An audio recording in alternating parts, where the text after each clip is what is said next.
Hello friends, સ્વાગત છે તમારું અમારી ચેનલ ખાના પીના ફૂડ્સમાં।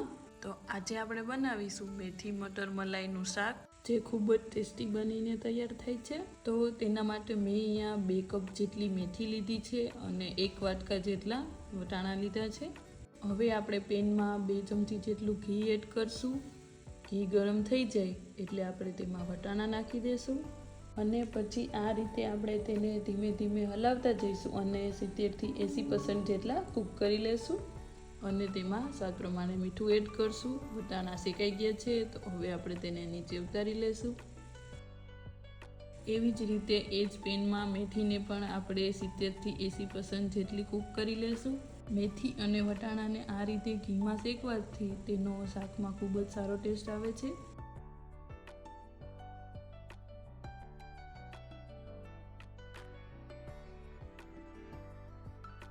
તમે જોઈ શકો છો મેથી પણ કૂક થઈ ગઈ છે, તો હવે આપણે તેને નીચે ઉતારી લેશું અને હવે આપણે ટમેટાની ગ્રેવી તૈયાર કરી લેશું। તો તેના માટે આપણે એક મિક્સર જારમાં પહેલાં 2 થી 3 ટમેટા એડ કરશું, 2 લીલી મરચી, આદુ, 4-5 લસણની કળીઓ અને 8 થી 10 નંગ જેટલા કાજુ મેં 10 થી 15 મિનિટ પહેલાં પલાળીને રાખેલા એડ કરી દેશું અને પછી આપણે તેને મિક્સરમાં પીસી લેશું। હવે આપણે પેનમાં થોડું ઘી અને થોડું તેલ બંને એડ કરશું।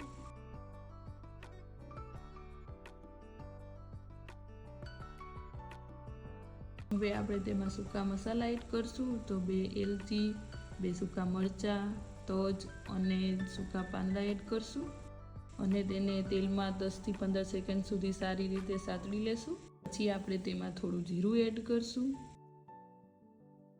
હવે આપણે ઝીણી સમારેલી 2 થી 3 નાની ડુંગળી એડ કરશું। ડુંગળીને આપણે 2 થી 3 મિનિટ સુધી સાતળી લેશું।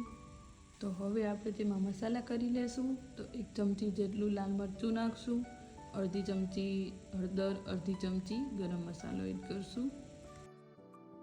પછી આપણે મસાલાને તેલમાં પકવી લેશું।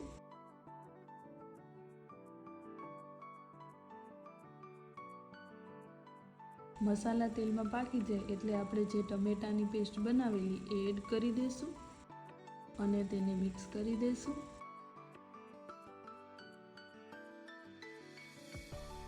હવે આપણે તેમાં થોડું સ્વાદ પ્રમાણે મીઠું નાખશું એટલે ગ્રેવી થોડી જલ્દી ચડી જાય।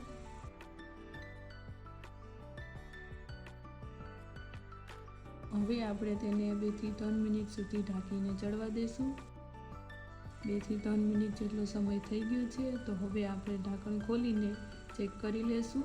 આ રીતે ગ્રેવીમાંથી તેલ છૂટું થઈ જાય ત્યાં સુધી આપણે તેને ચડવી લેવાની છે। ગ્રેવી પાકી ગઈ છે તો હવે આપણે તેમાં વટાણા અને મેથી એડ કરી દઈશું અને તેને ગ્રેવી હારે એકદમ સારી રીતે મિક્સ કરી દઈશું।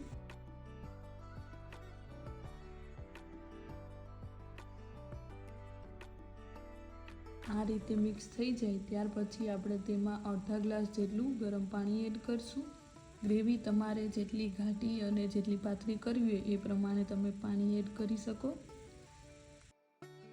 હવે આપણે તેને ફરી 2 થી 3 મિનિટ સુધી ઢાંકીને ચડવા દેશું એટલે ગ્રેવી અને જે આપણે વટાણા અને મેથી એડ કરેલા એ સારી રીતે મિક્સ થઈ જાય। આ રીતે તેલ છૂટું થઈ ગયું છે એટલે કે હવે ગ્રેવી પાકી ગઈ છે। તો હવે આપણે તેમાં થોડી ફ્રેશ ક્રીમ એડ કરશું।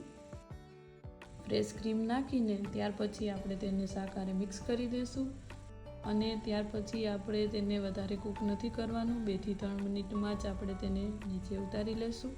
આપણે તેને ઘઉંની રોટલી સાથે સર્વ કરશું, તો તેના માટે આપણે રોટલી વણી લઈએ।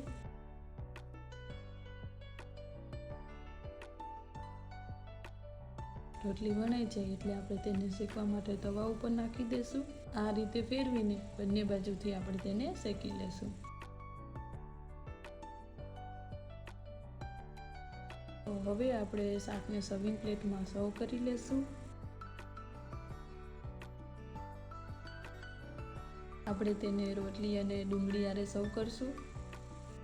તૈયાર છે મેથી મટર મલાઈનું શાક। ખૂબ જ સરસ બનીને તૈયાર થાય છે. તમે આ રીતે જરૂરથી ટ્રાય કરજો. જો તમને મારી રેસીપી ગમી હોય તો વિડીયોને લાઇક, શેર અને ચેનલને સબસ્ક્રાઈબ જરૂરથી કરજો.